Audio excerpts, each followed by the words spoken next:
In the dusty streets of Dodge City, where saloons echoed with rowdy laughter and gunslingers' footsteps sounded like heartbeats in the darkness, a quiet yet determined cowboy named Frank Roberts carried a burden as heavy as a wagon load of regrets.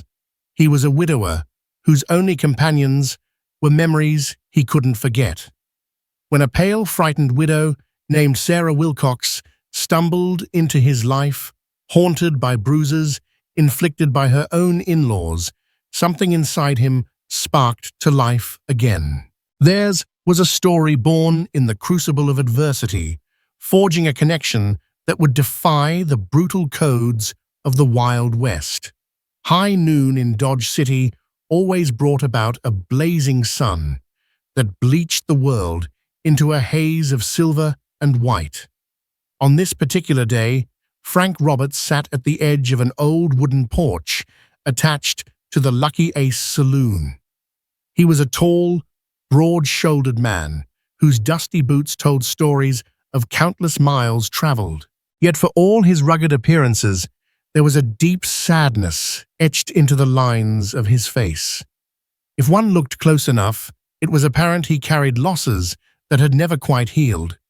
Frank was a ranch hand by trade, having once tended a modest spread in Santa Fe with his late wife Lily. The two had been inseparable, working side by side from dawn till dusk. But tragedy came without warning in that world. Lily, expectant with their first child, died from complications in childbirth during a particularly harsh winter. The ranch, once full of hope, became a graveyard of memories. Unable to bear the sight of the empty rocking chair or the cradle he had whittled himself, Frank sold the property and drifted north, eventually finding his way to Kansas. Here he lived from one job to another, never staying in one place too long, never allowing roots to dig into the hard earth beneath his feet. In Dodge City, men like Wyatt Earp and Bat Masterson had once tamed the lawless frontier. Over the years, the city remained a magnet for gamblers, cattle drivers, outlaws, and folks looking for fresh starts. Frank considered himself somewhere in between, a man running from his past, but not quite sure how to find a future. Folks around the Lucky Ace Saloon noticed him for his quiet manner, his readiness to help a stranger, and his preference for solitude. He had arrived 2 months prior, assisting with stables and the occasional odd job for the saloon's owner, a portly entrepreneur named Henry Jacobs, who often boasted he had once played a game of poker with Doc Holliday himself. Whether or not that was true was irrelevant. What mattered was that Henry offered Frank an honest wage, and for the time being, a place to rest his head. That fateful day, Frank gazed across the street. Beyond the stir of wagons, horses, and drifting tumbleweeds, he saw her for the first time. Though the image of Sarah Wilcox would later be etched in his memory at that initial glimpse, he only noted a silhouette of a slender figure in a faded blue dress. She was stepping off the dusty stagecoach, leaning heavily on the driver's outstretched hand. She clutched a bag to her chest and kept her head low as if the daylight hurt her eyes, or maybe she was just trying to avoid attention. Something about her posture, frail, yet braced against a hidden pain, ignited a curious pang in Frank's chest. His eyes followed her as she took a shaky breath, cast a quick glance around the bustling street, and then turned to walk away. She disappeared almost as swiftly as she had appeared, leaving Frank with a strange feeling in the pit of his stomach. He couldn't have guessed that in the months to come, their fates would become tangled like barbed wire. Sarah Wilcox was returning to Dodge City under the weight of a sorrow that few could imagine. Her husband, Thomas Wilcox, had died of an unknown fever less than a year prior, leaving her a childless widow at 24. But the greater sorrow was that in his will, Thomas had unknowingly bound Sarah to a cruel fate. In old-fashioned wording, he stipulated that if Sarah chose to remain on the family property, she would be cared for by his kin, provided she obeyed the authority of his father, Joseph Wilcox, and mother, Martha Wilcox. Sarah, having nowhere else to go and no money of her own, had tried to endure. Thomas's parents, Joseph and Martha, treated her less like a grieving wife and more like an unwelcome intruder. From the moment of Thomas's funeral, they blamed her for his death, harboring vile suspicions. Some rumored she had made him ill on purpose. Others assumed she had tempted him into a sinful life. The scurrilous gossip in the local church circles was that she had driven him to an early grave, though none ever dared say it to her face, at least not outside the Wilcox household. Inside that house, though, was a different matter entirely. Joseph Wilcox's temper was legendary, fueled by whiskey and bitterness.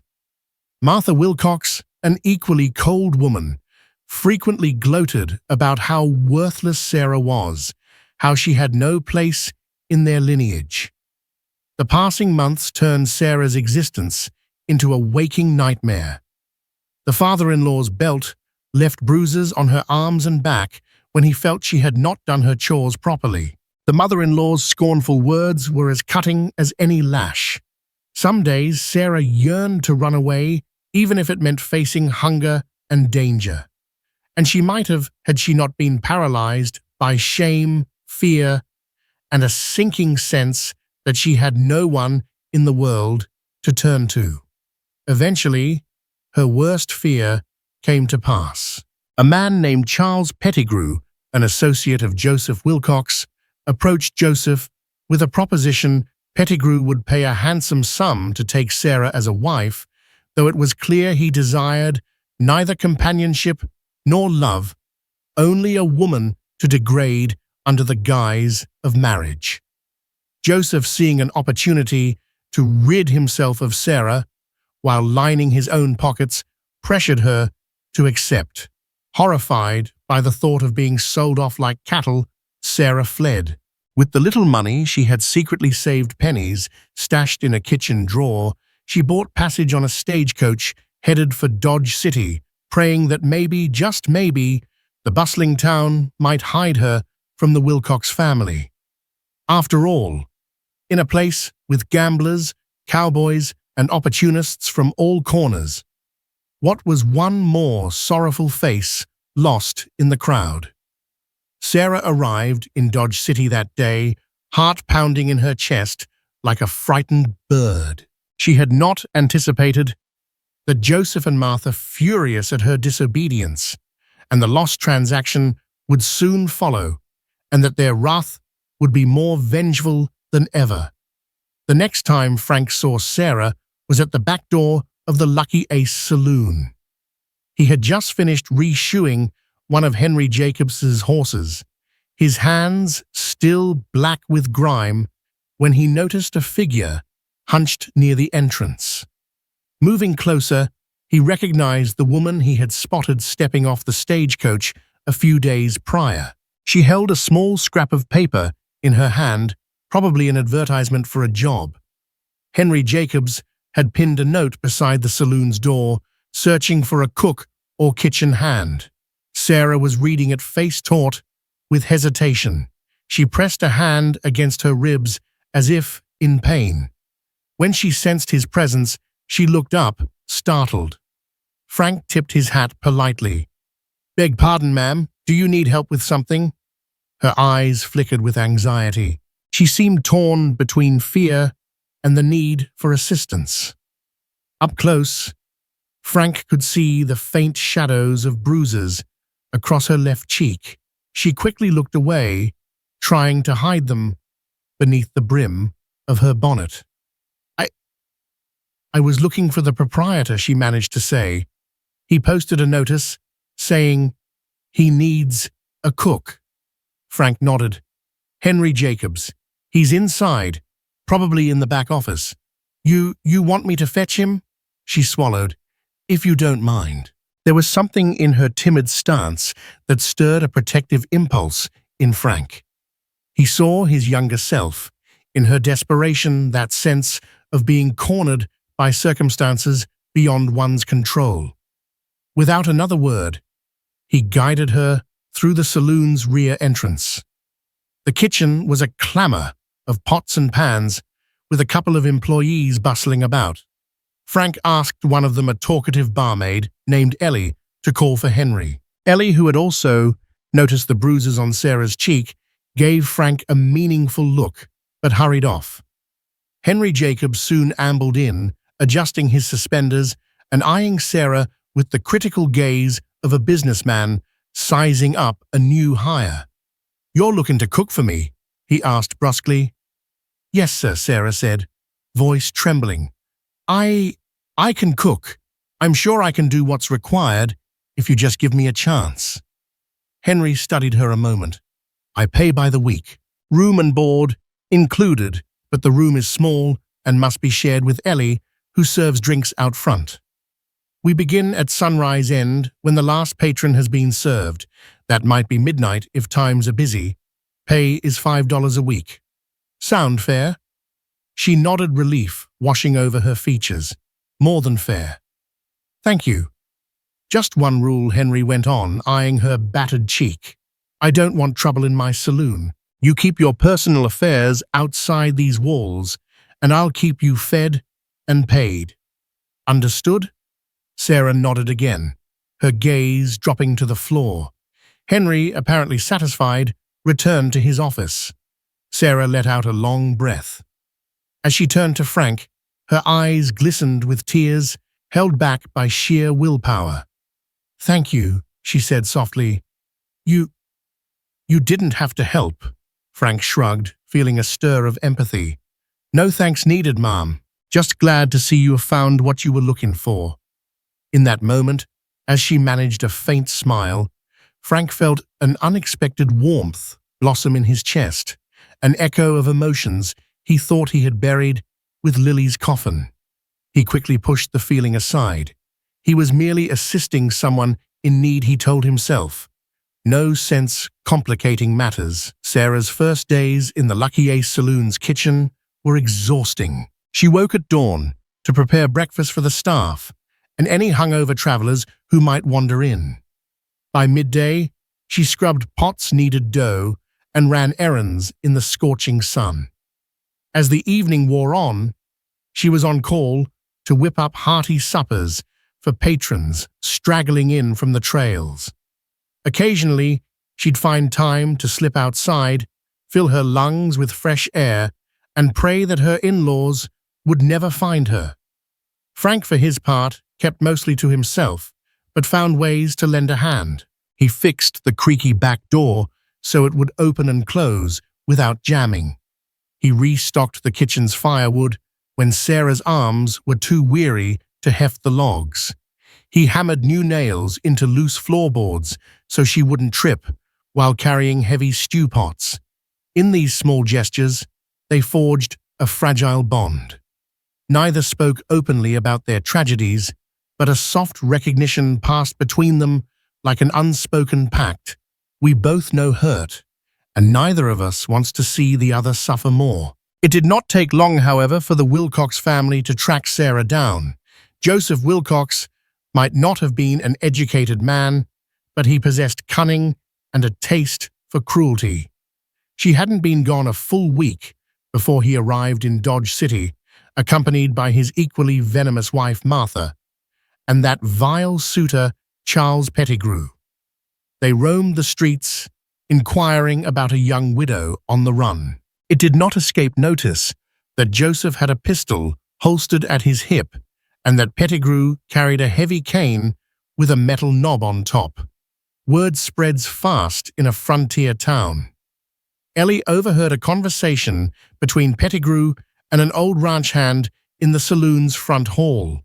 Pettigrew had asked if anyone had seen a runaway wife named Sarah Wilcox, who belongs to me by arrangement. The old ranch hand, perplexed and somewhat disgusted by the claim, said he hadn't seen such a woman. But Ellie, who had been tidying up a nearby table, froze at the mention of Sarah's name. She wasted no time warning Frank who was out back stacking feed. With alarm in his eyes, Frank rushed to the kitchen. Sarah was in the midst of chopping carrots for a beef stew. When he told her of Pettigrew's presence in town, the knife slipped from her grasp, slicing a thin line across her palm. She hissed in pain, pressing a cloth to stanch the bleeding. "They're here," she gasped, eyes wide with terror. "They'll drag me back to that house or force me to marry that man. He's worse than Joseph." Frank hesitated, uncertainty gripping him. "If you want to leave, I'll help. But where would you go? If they've come all this way, they won't quit easily." Sarah's eyes shimmered with tears. I don't know. There's nowhere safe. They'll find me if I stay, but I have no funds or means to escape. I only have this job, and I need the money to survive." Frank frowned, his heart conflicted. "Then you'll need protection. People in this saloon, Henry Ellie, they might not want to risk crossing Joseph Wilcox. He's got a reputation for getting what he wants. But if you allow me, I could stand by you." Sarah felt both gratitude and a trembling sense of vulnerability. She had heard quiet whispers that Frank was a widower, that he bore his own share of sorrows. Now he was offering her a lifeline. "I can't drag you into this," she began. "You're not dragging me," he said softly. "I've seen men like Joseph Wilcox all my life. If they smell fear, they never stop hounding you. Let me help." In that moment, something unspoken passed between them, a trust, however tentative, that they could lean on one another in this harsh frontier. Sarah nodded, swallowing her apprehension. "All right," she whispered. "Thank you." The next few days saw tension grip the Lucky Ace saloon like a coiled rattlesnake. Joseph, Martha, and Pettigrew lurked around Dodge City's saloon stables and boarding houses. They asked pointed questions, flashed money at bartenders, even cornered a poor stable boy to coerce information. Frank advised Sarah to avoid stepping out alone. Ellie would do most of the errands, while Frank accompanied Sarah if she had to venture outside. Henry Jacobs, seeing a possible storm headed his way, began hinting that Sarah's presence might be more trouble than it was worth. He avoided outright firing her, but his warnings grew pointed. "I run a business, not a charity," he told Frank one evening. "If these Wilcoxes cause a ruckus, I'll have no choice but to let her go." Frank seethed at the injustice, but he bit his tongue. He knew that men like Henry Jacobs valued their bottom line above all else. In this gritty world, a vulnerable woman's troubles were seldom worth the risk, especially if trouble meant dangerous men scaring away paying customers. He found Sarah in the tiny room she shared with Ellie, folding laundry with a tense expression. "We need a plan," Frank said, quietly shutting the door behind him. "Henry's not partial to keeping you around if things get violent." Sarah exhaled a shaky breath. "I've considered running again, but I don't have enough money for stagecoach fare to any place far. And what if they find me again anyway?" Frank leaned against the wall, crossing his arms. "I could ride out with you, find somewhere safe, a friend's ranch, but it'd be a life on the run for both of us." She paused, looking down at her hands. "You'd do that? Leave your job behind?" Why, the question hung in the air.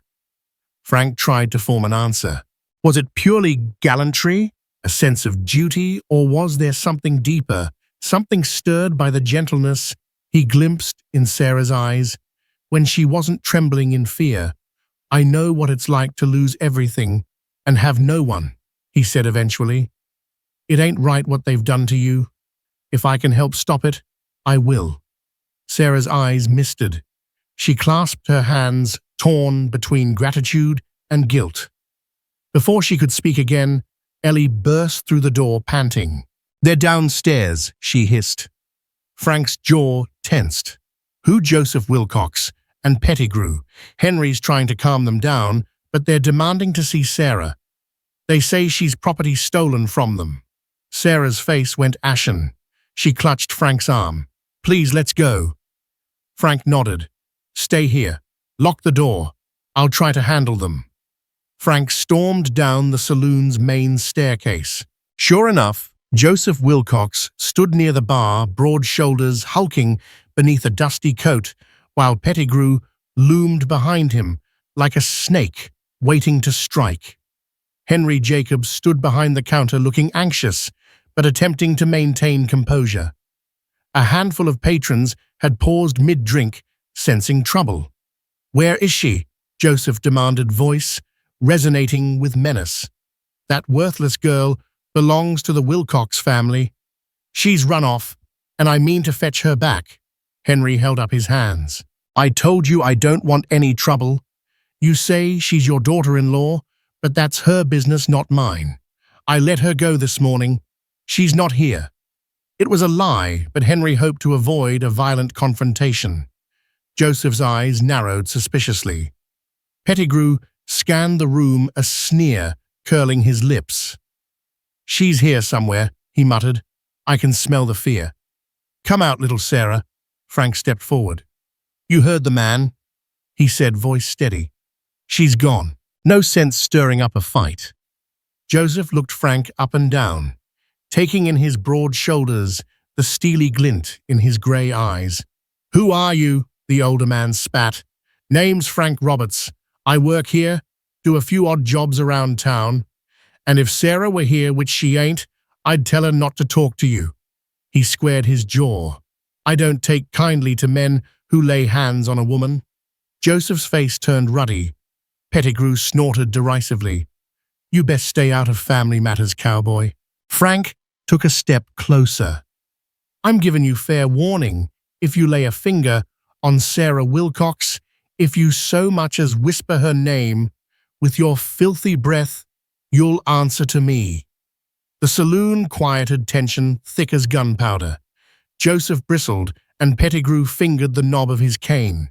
Henry gulped, worried that the confrontation would scare away his patrons or bring the law crashing down on his establishment. Joseph let out a bitter laugh. "You're a fool, Roberts. Sarah is blood-bound to my family. I have every right to bring her back." He glanced around the room, addressing the silent onlookers. "She owes a debt to my son's memory. She is my daughter-in-law, and I will claim what's mine by force if necessary." Frank's fists clenched, but he held his composure. "I've heard enough. Leave." Joseph's lips curled into a sneer. "Just remember, Roberts, you can't protect her forever." Pettigrew spit on the floor, glaring daggers at Frank. With that final show of hostility, they turned and stomped out of the saloon, dust swirling in their wake. The patrons slowly returned to their drinks conversations, buzzing in hushed tones about the drama that had just unfolded. Henry exhaled relief mixed with exasperation. "You nearly started a brawl in my place, Frank. I can't allow that. Next time, you both might have to go." Frank ignored him, turning to head back upstairs to check on Sarah. Henry's voice stopped him. "Hey, if trouble's coming, I want it nowhere near my saloon." Understand, Frank paused, then continued walking.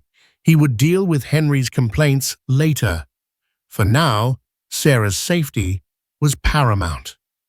That evening, Frank found Sarah pacing her cramped room, her face drawn with anxiety.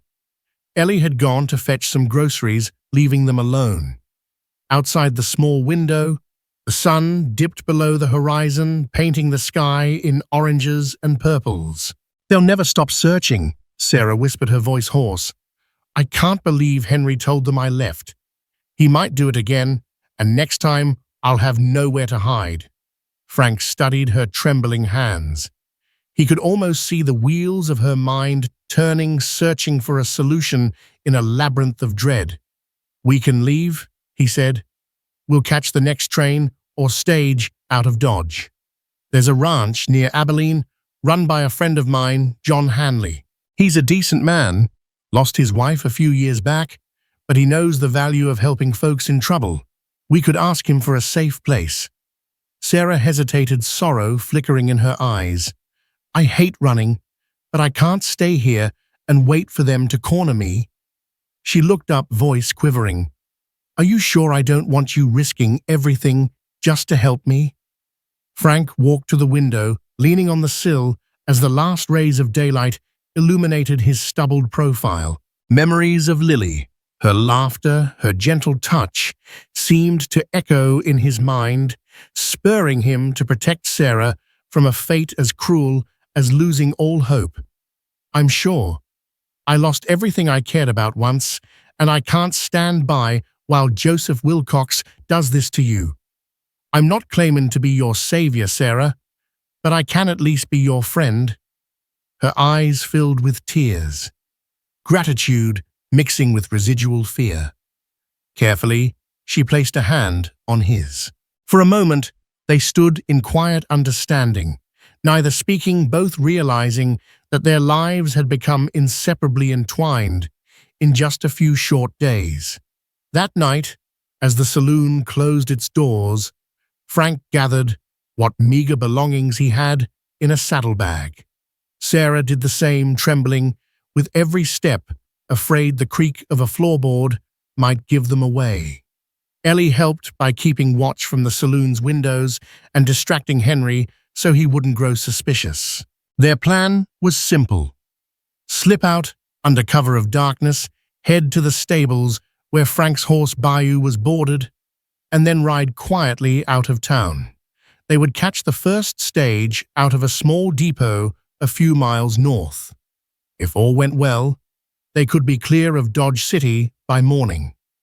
But as they stepped into the moonlit alley beside the saloon, Joseph Wilcox and Charles Pettigrew emerged from the shadows. Martha Wilcox watched from the far corner, arms folded, a triumphant sneer plastered across her wrinkled face. Sarah froze, terror paralyzing her limbs. Joseph advanced with a slow, menacing gait. Pettigrew twirled his cane, the moon reflecting off its metal knob. Fancy meeting you here, he drawled, eyes glittering with malice. If it isn't my wayward bride and her meddling cowboy. Frank cursed under his breath, stepping protectively in front of Sarah. Let us pass. Joseph ignored the command. I warned you, Roberts.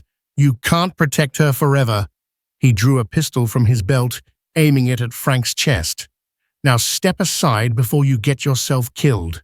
Frank's mind raced. Fighting a drawn gun with bare fists was suicidal. He glanced around, searching for an opening. Meanwhile, Pettigrew crept behind him, cane raised, ready to strike. Suddenly, a loud voice rang out from behind them. Drop the gun. Wilcox, or I'll see you in the county jail. It was Deputy James Harper, a stout man with a reputation for fairness. He had come out of the saloon after noticing suspicious activity outside. Joseph turned, startled, his pistol swinging toward the deputy. That momentary distraction was all Frank needed.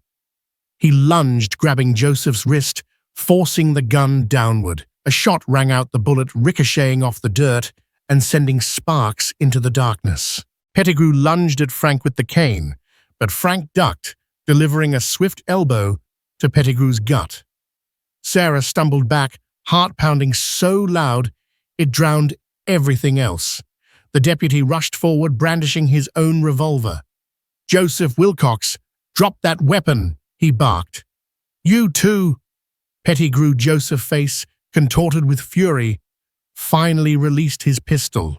Pettigrew clutched his stomach, grimacing. Martha, seeing the tables turned, hissed like a cornered cat. Frank stood, breathing hard, adrenaline coursing through his veins. He glared at Joseph. Stay away from her, he growled. Then he turned to the deputy. You saw him draw first. That's attempted murder, if I'm not mistaken. Deputy Harper nodded grimly. Reckon it is. He holstered his gun, retrieving Joseph's weapon from the ground. Then he fixed them with a stern look. I'd suggest you folks settle your business peaceably, but if you don't, I'll haul you all to jail. Now, Wilcox, any harm done to Mrs. Wilcox From this point forward, will be prosecuted to the fullest extent." Joseph seethed. Martha spat on the ground. Pettigrew glowered at Sarah as if to memorize her face in the moonlight. Reluctantly, the trio slunk away, thwarted but not defeated. The deputy turned to Frank and Sarah. "You two all right, Frank?" helped steady Sarah, who nodded shakily. "We're fine," Frank said. "We're leaving town anyway." Harper frowned, but handed the pistol to Frank. "If you're heading out, you keep that gun. Joseph Wilcox might try something again. Just be careful, Roberts. The law can only do so much out on the open road." Frank thanked the deputy, and together he and Sarah hurried off to the stables. They mounted Bayou Sarah, riding behind Frank, arms tight around his waist. Under the quiet hush of the Kansas night, they vanished from Dodge City, the silhouette of the saloon shrinking behind them. They rode through the night, hearts racing. Sarah clung to Frank, every bump in the trail jostling her sore body. Behind them, she imagined Joseph Wilcox and Pettigrew galloping in pursuit, eager to exact revenge. But as dawn broke across the rolling plains, the only thing following them was the warm glow of sunrise. By mid-morning, they reached a small depot in a dusty crossroads town. A single building stood near the tracks, no bigger than a shed, with a station master half asleep at his desk. Frank dismounted, helped Sarah down. They left Bayou in the care of a local stable, paying the fees with most of Frank's savings. In exchange, the stable keeper agreed to feed and board the horse until Frank could return. Catching a train from that depot required patience. Only one train a day passed through. Fortunately, it arrived within the hour. Sarah, clutching Frank's arm, boarded with a weary heart. She had never traveled by train before, nor had she intended to become a fugitive from her own family. All the same, she took solace in Frank's comforting presence, silently praying they wouldn't be followed. The train rattled across endless plains grasslands, stretching to the horizon. Hours later, they arrived in Abilene.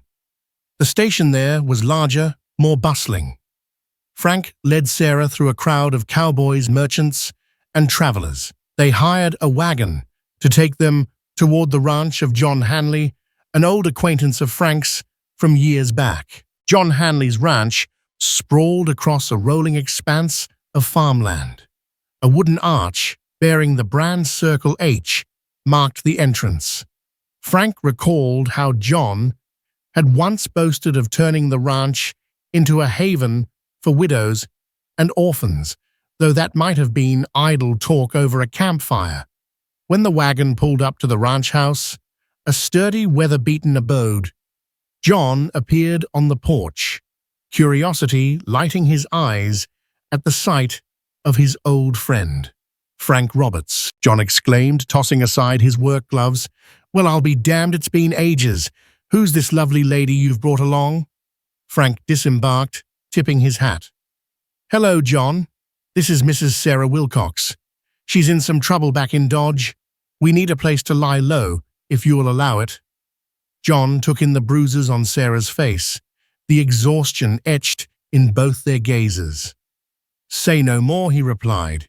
"Any friend of Frank's is welcome here. Come in, rest your bones, we'll talk over supper." Over the next few days, Sarah found a semblance of peace at the Circle H ranch.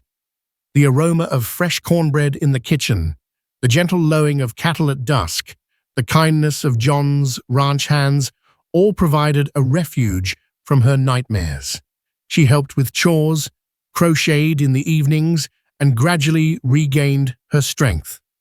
During those quiet evenings when the sun sank behind rolling hills, Frank and Sarah strolled along the corral fences. They often spoke in hushed tones about their pasts, Frank's loss of Lily Sarah's torment at the hands of the Wilcox family and the uncertain future they faced. The more time they spent together, the more they realized that shared hardship had forged a deeper connection than mere circumstance. Despite the looming threat of Joseph Wilcox's vengeance, they found hope blossoming in each other's presence. Weeks passed in relative calm. Yet the memory of Joseph Wilcox remained like a distant thundercloud. Sarah slept fitfully haunted by nightmares of returning to that abusive home. Frank, too, found himself looking over his shoulder whenever he rode out to mend fences or gather supplies. Some nights he and John sat on the ranch porch, sipping whiskey and discussing the possibility that Joseph might never give up. One evening, John brought grim tidings. He had been into town for feed and overheard travelers talking about a pair of men passing through, one older one brandishing a cane. They were inquiring about a rancher named John Hanley, asking if he had a new hired hand with a woman companion. "Sounds like them all right," John said, worry creasing his brow. "If they come here, we'll defend ourselves. But I don't fancy a shootout on my property." Frank's chest tightened with dread. He glanced at Sarah, who stared at the floor in pale horror. "We can't keep running," she whispered.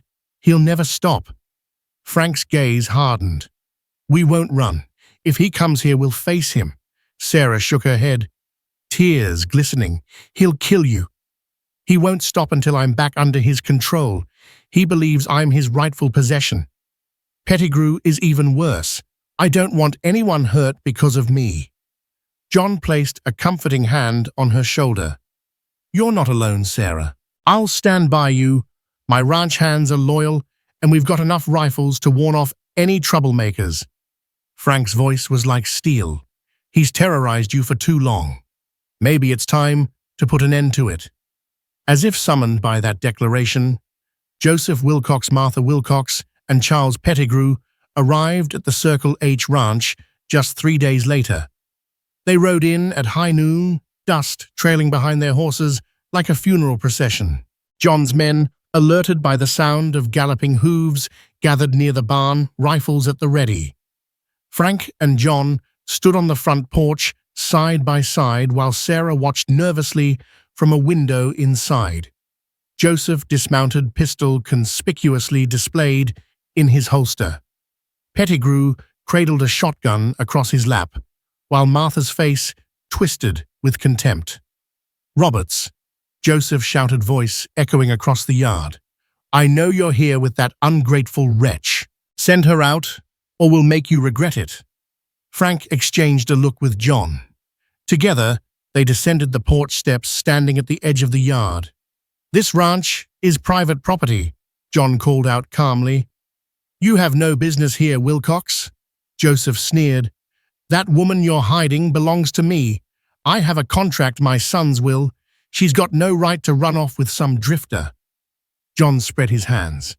"This is about your personal dispute, but it ends here. Sarah doesn't belong to anyone. She's free to make her choices. Now, if you aim to take her by force, you'll have to deal with every rifle in this yard." A faint smirk danced on Pettigrew's lips. "You expect us to cower? We've got the law on our side.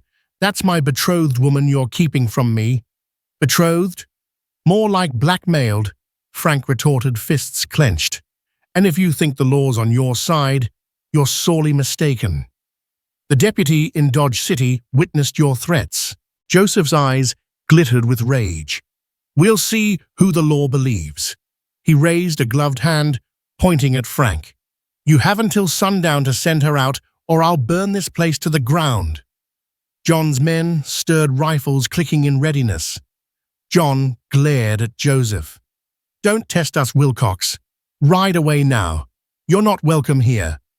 Martha spat in the dirt. "Mark my words, you'll regret helping that harlot.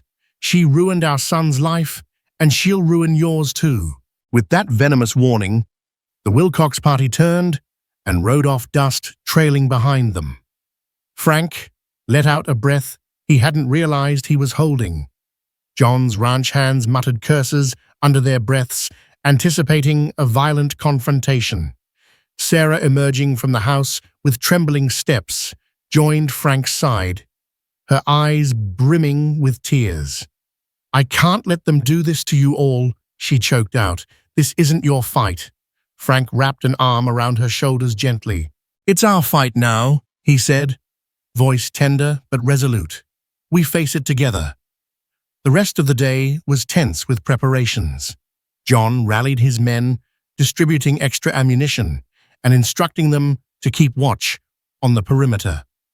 They fortified the ranch house, boarding up windows and reinforcing doors. Sarah, though terrified, helped by organizing supplies, food, bandages, water should the standoff turn into a siege. Frank took the time to clean and load every weapon he could find. He checked the revolver the deputy had handed him, remembering the bullet that nearly struck him that night behind the Lucky Ace saloon. The memory of Joseph's manic eyes spurred him on. In the late afternoon, John and Frank huddled on the porch, scanning the horizon. He threatened sundown. John said grimly, "We still have time to send for the marshal in Abilene, but I doubt we'll get a reply in time." Frank nodded, staring at the burning orb of the setting sun. "We stand on our own." Right or wrong, Joseph believes Sarah belongs to him. Pettigrew's no better. He's just after a twisted claim. Neither of them will leave peacefully. John patted Frank's shoulder. "We'll do what we must. We're ranchers. We're used to fighting off rustlers, coyotes, anything that threatens our livestock. Today, it's men that are the predators. We're ready." Inside the house, Sarah trembled near the window, hugging herself. Ellie, who had unexpectedly arrived that morning, having followed a tip from Dodge about Sarah's whereabouts, tried to comfort her. "Don't fret, honey. Frank's a good man, and these ranch hands won't let no harm come to you." Tears escaped Sarah's eyes. "They want me so badly they'd kill to get me. Why? Why can't they just let me go?" Ellie shook her head. "Men like Joseph Wilcox thrive on power, and Pettigrew sees you as an object. Folks like that can't abide losing control. But you've got friends now, and we won't let them take you." Sarah's chest tightened with gratitude and fear. She recalled Frank's gentle words, his unwavering willingness to protect her.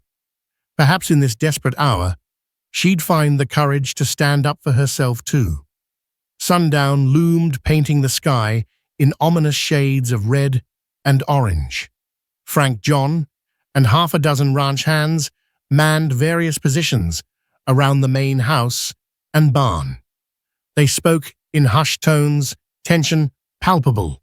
Sarah stayed indoors, peeking through a boarded window, her heart thudding like a drum. When the sun finally dipped below the horizon, the yard fell silent except for the chirping of crickets. The hush was eerie, like the lull before a thunderstorm. Then came the sound of horses, faint at first, growing louder, closer. Silhouettes emerged against the twilight. Joseph, Wilcox, Pettigrew, and 4 more men, presumably hired guns. They halted about 50 yards from the ranch house. One of the hired guns fired a warning shot into the air. "Listen up," Joseph shouted. "I gave you until sundown. Send the girl out or we'll take her by force." John stepped onto the porch, rifle in hand. "I told you already, she's not yours to take. Turn around before it's too late." Joseph's voice rose. "Men, ready your weapons." A flurry of movement rippled through the group. Pettigrew pumped his shotgun, leveling it toward the house. John's men tensed their rifles, aimed at the intruders. For a heartbeat, the night seemed to hold its breath. Then chaos erupted. Gunfire split the air, muzzle flashes lighting the darkness. Bullets whizzed past in lethal arcs. A ranch hand cried out, dropping to one knee. Another ducked behind a water trough, returning fire. Frank, inside the house, watched through a small opening in the boarded window. He spotted Pettigrew, creeping along the side of the barn, presumably looking for a flank. Grabbing his revolver, Frank rushed to intercept him, heart pounding with a mix of fear and determination. Sarah crouched beneath a sturdy table, in the house hands pressed over her ears at the deafening roar of firearms. Every shot reverberated through her bones, a chilling reminder that men were risking their lives for her freedom. A surge of guilt and anger welled up inside her, anger at Joseph for his cruelty, anger at herself for feeling powerless. Outside, Frank confronted Pettigrew near the barn's edge. Pettigrew swung his shotgun up, but Frank fired first, striking Pettigrew's shoulder. With a howl of pain, Pettigrew stumbled, the shotgun clattering to the ground. Frank kicked the weapon away, breathing hard. "You're done," Frank spat, revolver still aimed. Pettigrew, face contorted in agony, glared at Frank. "You're a fool," he hissed through clenched teeth. "Sarah's mine by law, and you'll never change that." Frank advanced, anger simmering. "She belongs to no one, least of all a snake like you." A gunshot rang out from behind. The bullet grazed Frank's arm, spinning him around. One of Pettigrew's hired guns had come to his aid. Frank ducked, rolling behind a stack of hay bales, returning fire with gritted teeth. Meanwhile, Joseph Wilcox ordered his men forward, yelling above the din, "Break down that door and seize her." Two of the hired guns sprinted toward the ranch house, only to be met with a volley of rifle shots from John's men on the porch. One fell instantly. The other dove for cover, bullets tearing through the wooden steps. Inside, Sarah heard the shouting, the bullets cracking the night. Something in her snapped. No longer would she be the helpless victim. Crawling out from under the table, she found a rifle, leaning against the wall, one John had set aside. Though her hands trembled, she remembered how her father had once taught her to handle a firearm on their small homestead many years ago. Standing by the window, she steadied the rifle, aimed at a figure racing across the yard. She squeezed the trigger.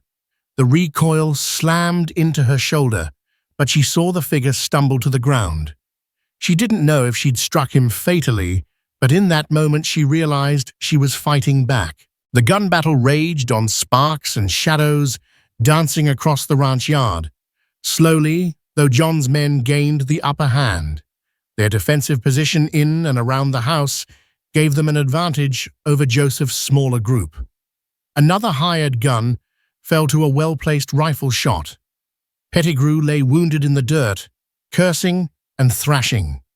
Frank, pinned behind the hay bales by the gunman who had grazed his arm, realized his opponent was reloading. Seizing the opportunity, he emerged and fired twice, the shots echoing in the night.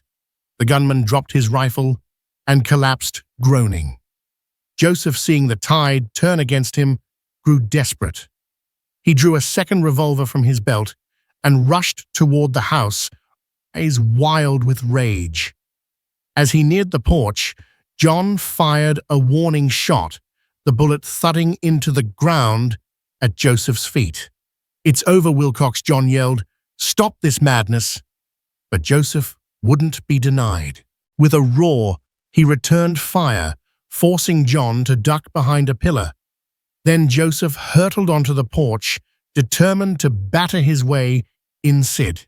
Sarah, heart-pounding, stood in the entry hall, the rifle clutched tight. She could hear Joseph's boots on the porch, each step vibrating in her chest like a death knell. Suddenly, the front door burst open. Joseph stood there, weapon raised, face twisted in a crazed snarl. "Sarah," he bellowed, "you think you can hide from me?" A shot rang out from behind him. Frank, sprinting across the yard, had fired at Joseph's leg. Joseph staggered, crashing to his knees. Blood seeped through his pants, and he roared in pain. His revolver clattered on the porch boards. Sarah emerged from the shadows of the entry, the rifle shaking in her grip. She pointed it at Joseph, tears streaming down her face. "Stop," she said in a trembling voice. "This ends now. You've tormented me, controlled me, but no more." Joseph, gasping for breath, glared at her. "Ungrateful wench," he spat. My son died because of you. I'll make you pay. Enough, Sarah's voice cracked with both sorrow and fury. Thomas was a good man, and he loved me, but I didn't kill him. And you have no right, none, to treat me like property. Joseph lunged toward his fallen gun, but Frank dashed onto the porch, slamming the butt of his revolver into Joseph's hand. Joseph howled, clutching his crushed fingers. Frank kicked the gun out of reach. Breathing heavily, he looked down at Joseph. "You'll answer for your crimes," he said, voice shaking with anger, threatening murder, assault, terrorizing an innocent woman. "The law might be lax out here, but we'll make sure you pay." Sirens, or rather the jangle of approaching riders, caught their attention. The local marshal had finally arrived, alerted by townsfolk who heard gunshots echoing across the plains. The lawmen rode in shining lanterns on the battered yard, wounded men, and bullet-riddled porch. Joseph Wilcox, crippled by a gunshot to the leg, and a broken hand, glowered in defeat. Pettigrew lay moaning near the barn, and two of the hired guns were writhing in pain, pinned down by John's men. Another lay still, presumably dead. Martha Wilcox was nowhere to be seen. She had likely fled during the chaos. Dawn broke over a landscape scarred by violence. Bullet casings glinted in the early sunlight. The local marshal, a stern-faced man named Raymond Boyd, took statements from Frank, John, and Sarah. The injured were either carried into the barn for makeshift medical treatment or carted away to Abilene's jail. Joseph, cursing through gritted teeth, was locked in irons.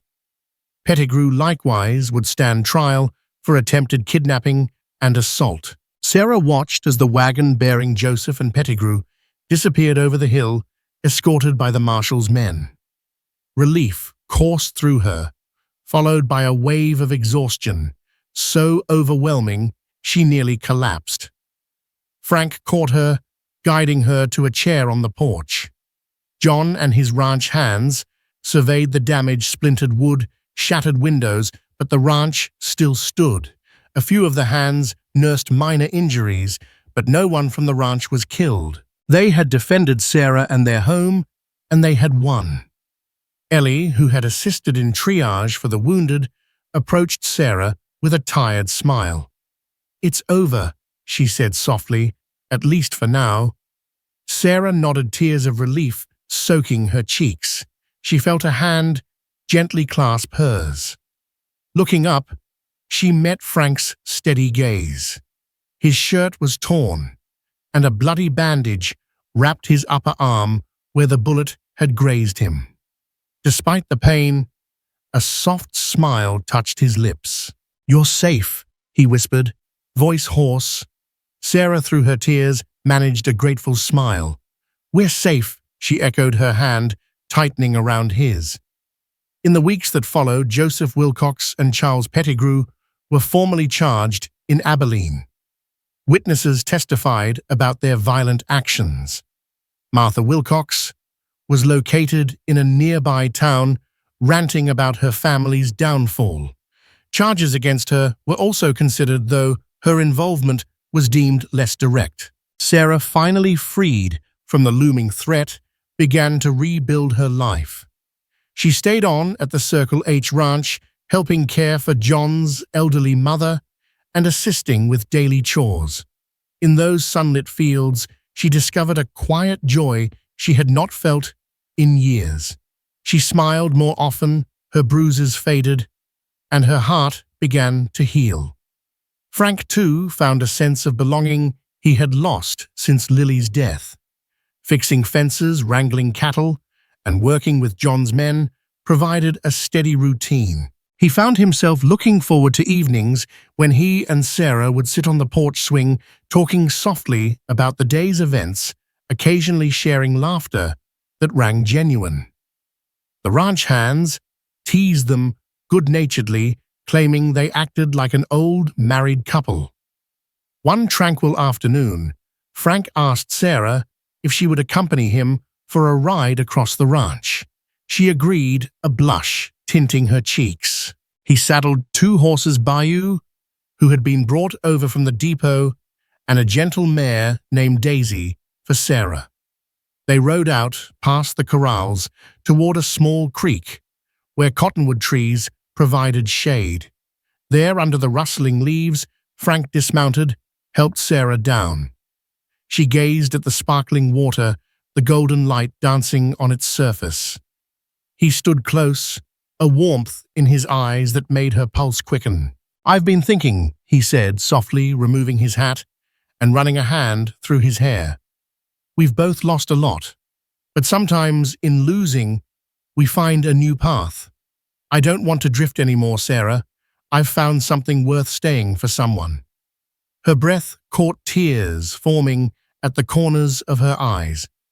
"Frank," he gently took her hands in his.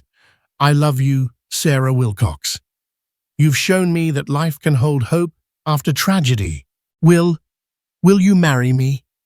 Tears spilled down her cheeks as she beamed through the emotion. "Yes," she whispered, voice trembling with happiness. "Yes, Frank, I will." Word of Frank and Sarah's engagement spread quickly, igniting celebration across the Circle H ranch.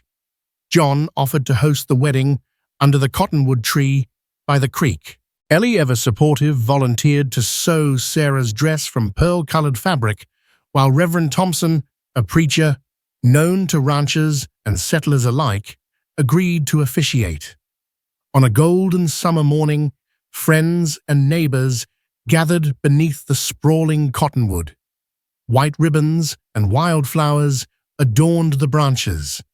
Sarah arrived riding Daisy, escorted by Ellie in a bright yellow dress. Frank, clad in a crisp white shirt and brown vest, waited beneath the tree, barely able to breathe, when he saw Sarah approach, her hair pinned with blossoms, her smile radiant. The ceremony was simple and heartfelt. Reverend Thompson spoke of hardship healing and love rediscovered. When Frank and Sarah exchanged vows, many eyes misted with emotion. Their kiss was tender and sure, sealing a promise that had been forged through adversity. Afterward, the ranch yard came alive with celebration. Tables groaned under pies, roasted meats, and fresh bread. A fiddler played jigs that drew everyone into dancing. Ellie teased Frank about smiling too much, and he just laughed, utterly content. Sarah moved through it all in a quiet daze of joy. Each time she looked at Frank, she found herself anchored in the moment, reassured that this life, this peace was real. After all the pain and fear, she had found not only safety, but love. After the wedding, Frank and Sarah settled into life at the Circle H Ranch. What was once a refuge became home. They worked side by side with John Hanley, who welcomed their presence, and Ellie stayed on, brightening the days with laughter and friendship. Together they formed a family, bound not by blood, but by loyalty and love. Sarah no longer flinched at shadows or waited for harsh words. Each morning brought peace, a warm sunrise, the sound of cattle, the comfort of small joys like sharing tea on the porch. Her past no longer defined her. Frank, too, healed. Lily's memory became a quiet blessing, no longer a burden. He often found himself whispering thanks beneath the stars for a second chance he never thought he'd get.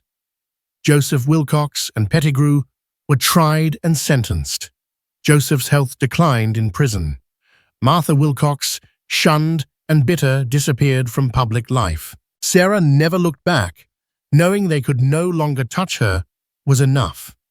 In time, Sarah and Frank welcomed a daughter, Lily Mae, named in honor of Frank's first love and a symbol of their new life.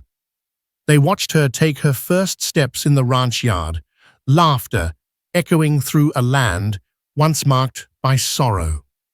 The past had not been erased, but transformed through love, resilience, and quiet strength, they built a future where kindness reigned and fear had no place. And so it was that in the heart of the Wild West, a land marked by dust danger and fleeting fortunes, a cowboy widower found a kindred spirit in a widow both battered by fate but not broken. Together, they carved out a sanctuary on the Circle H Ranch. Their story was one of resilience of two souls who had every reason to give up, but instead discovered in each other the courage to stand fight and ultimately love again. Thank you for joining us on this journey through the windswept plains of the Wild West. We witnessed Frank Roberts battle the ghosts of his past to protect the gentle soul of Sarah Wilcox, whose courage blossomed when life seemed darkest. Their love story, forged in the fires of adversity, reminds us that no matter how harsh the world may seem, hope and compassion can guide us to a better tomorrow. If you found inspiration, excitement, or a spark of courage in this tale, we invite you to become part of our storytelling frontier. Please like this video, share it with friends who appreciate heartfelt dramas, and subscribe to our channel so you never miss another thrilling saga from the Old West and beyond. Your support helps us bring you more unforgettable stories filled with bravery, romance, and the unbreakable human spirit. Until next time, ride tall and keep dreaming big.